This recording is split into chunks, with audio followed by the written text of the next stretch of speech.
Okay, so welcome. This is Matt and I'm Christine, and we're talking today about the question of, are you a confidence player? So Matt, when you mentioned this to me for this topic, I didn't really know what a confidence player was. So can you explain how this came up and why we're talking about it today? Sure. Yeah, I was talking to a client yesterday who used what I thought was a great analogy. So for any of you that are kind of sports fans, you might have heard this phrase, a confidence player. My client was basically explaining that he's always thought of himself as a confidence player, which is when he's achieving things, seeing success. The analogy being, being scoring goals if it was on the football pitch. He feels good about himself, he feels confident, and confidence begets success. So he feels in flow with his work, and things just seem to kind of to work well.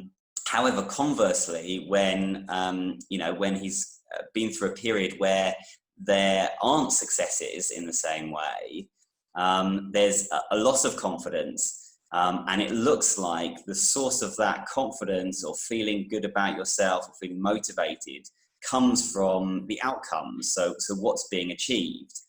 And what it highlights, I think, is a very common misunderstanding. We all know with like the kind of common advice you'd give someone who, was a good sports person but wasn't scoring anymore. You'd say, well, just keep playing and it'll happen again.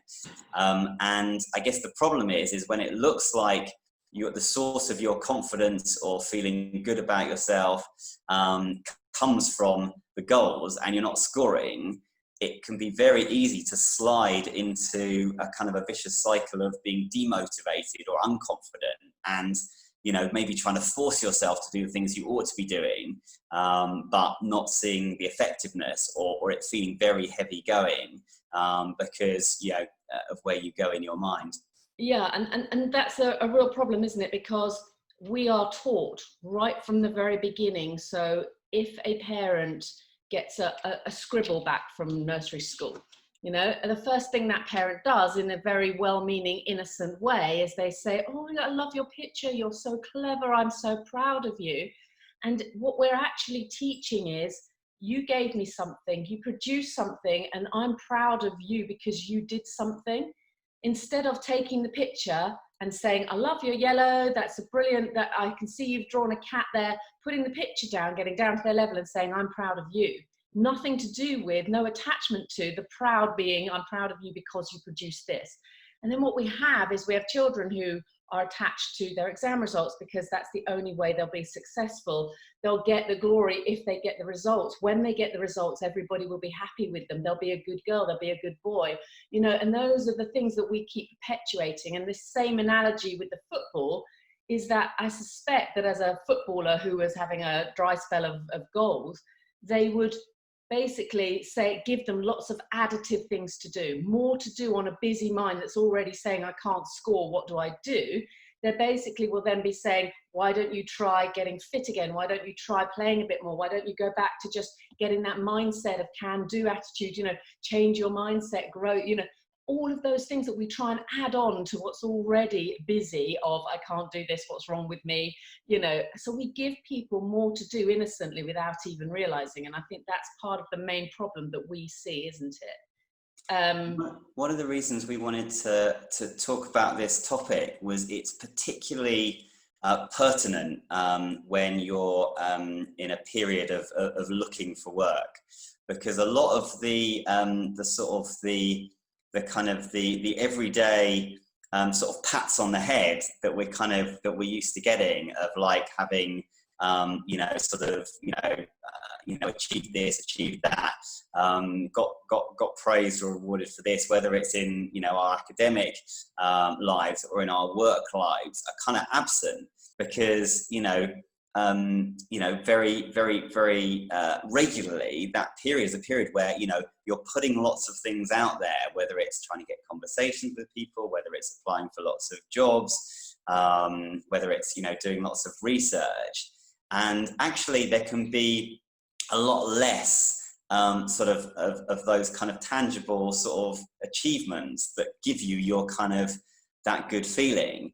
And And it's even also more, a time where you need to be particularly self-motivated and ideally, you know, retain that level of confidence and hopefulness and possibility, because, you know, we just naturally do better when, you know, we've got less concerned or insecure thinking on our minds. So I think sort of it's really helpful to understand what's really going on, both when we get that good feeling, that hit, but also what's going on when it looks like we're missing out on that. well, I think even more so now, because what you do is you post your CV or your content or whatever into the ether, and you get no feedback. When you don't get a job, no one tells you why you didn't. No one tells you that your CV was this and it could have been that. You don't get any feedback from anybody. So you're not getting any signals of how well you're doing or whether anything you're doing is working.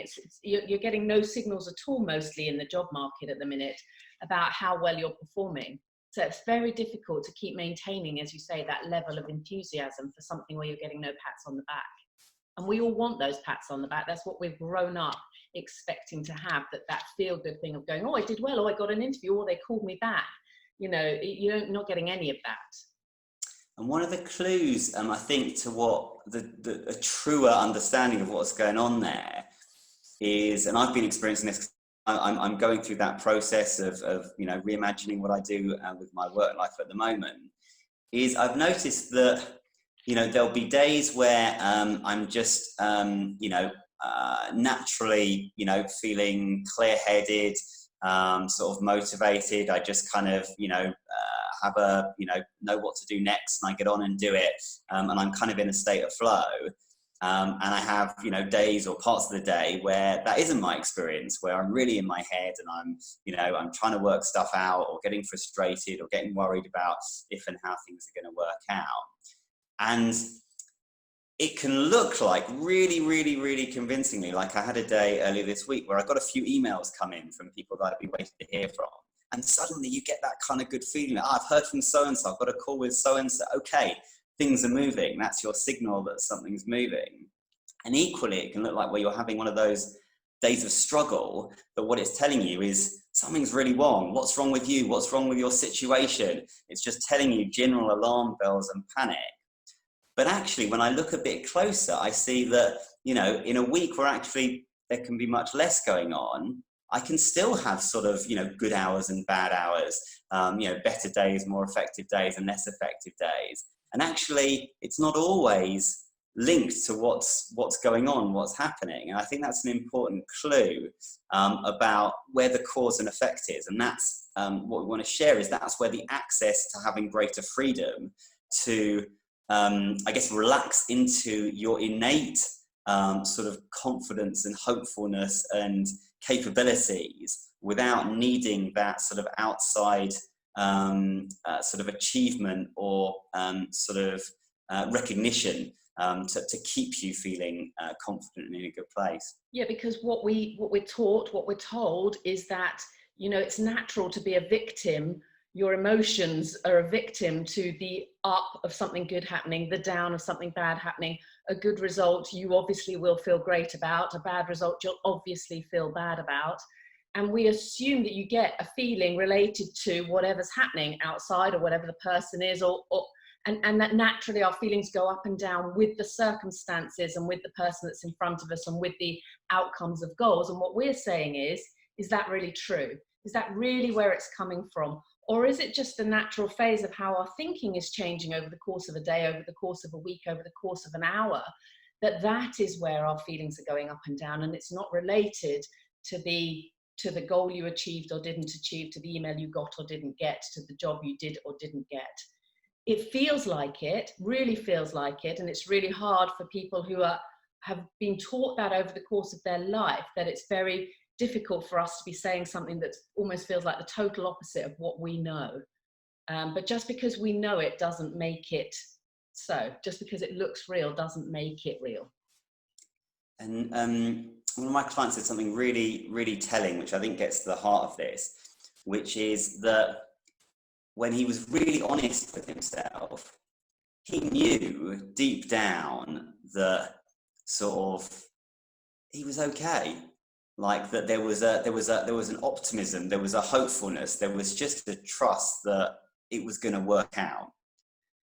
But that still didn't stop him getting shrouded in, all this concerned and insecure thinking about, sort of what was being achieved and, the state of mind that he was in. And that's really what we're pointing to, is that deep down, when we're not outsourcing, sort of our okayness, our well-being, our future happiness to certain sort of goals or achievements, there's this kind of default state of just common sense, confidence, motivation, just knowing what to do, that is powering us, without anything going on. But conversely, when we do outsource, when we think, actually, until unless I get that job, unless I get those exam results, unless I, get to some future point, totally logically, we exert all our mental energy on what more can we do to get to that point, and are concerned thinking about the implications of us not yet being there. And you can hear already how that's naturally going to have your mind kind of fill up with lots of, different flavors of thinking about, I can't keep doing this, or, sort of I'm not good enough, or what's going to happen to me, or, I need to be doing more, or I need to be doing less, or do I need to be doing something different? And all that does is clutter your processor. It's like having multiple windows open on your browser. It just slows everything down and limits your capacity to connect to that just innate confidence or common sense. Yes, and it limits you because it fills up your bandwidth with unnecessary thinking, unnecessary suffering, unnecessary circular thinking about what you should be doing. What more could you do to reach that goal? If my happiness depends on it, I must do it. And the urgency increases, and you fill up with all of that stuff, and what you lose is your ability to have any new, refreshing, subjective thought about what would be the best thing to do. You go around, you ask people, you ask for advice, you put more CVs out, you do more of what you're already doing, but you lose the ability to have some clear thinking, some refreshed thinking, to hit that refresh button and see something new about the situation until all of that calms down. Yeah, I mean, to go back to the football or the sportsman analogy, it's kind of like what we're saying is you can have a preference for scoring goals. Like, you can like scoring goals, yeah. But if you realize that you feeling okay and feeling confident isn't dependent on scoring goals, you can still enjoy playing the game even when you're not scoring. And the possibility of scoring is always there. But if you think you being confident or your happiness depending on scoring goals, you can already hear you've got a lot more on it, you've got a lot more invested. And so it's a lot harder to just be intuitive and responsive to opportunities that come up when your mind is fixated on, when am I going to score the goal? Am I going to have an opportunity? Where's that opportunity going to be? What happens if I don't score? What are people going to think of me? And what we all know is when you start just enjoying the game for the game, what happens is you generally score more goals. Okay, brilliant. Thank you so much. And we will speak on another topic tomorrow. Thank you.